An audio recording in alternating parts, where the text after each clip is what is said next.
بسم اللہ الرحمن الرحیم۔ سورہ اخلاص کے 4 عظیم فائدے۔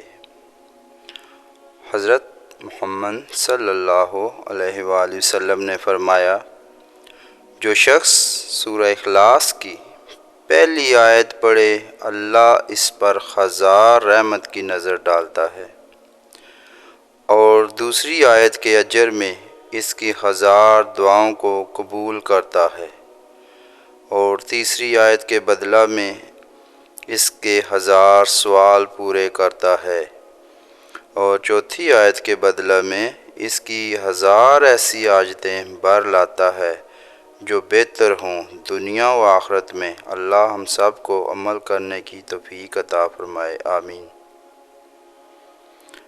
اگر آپ حدیث مبارکہ اور اسلامی ویڈیو سے محبت رکھتے ہیں تو ہمارے چینل کو لائک اور سبسکرائب کر دیں۔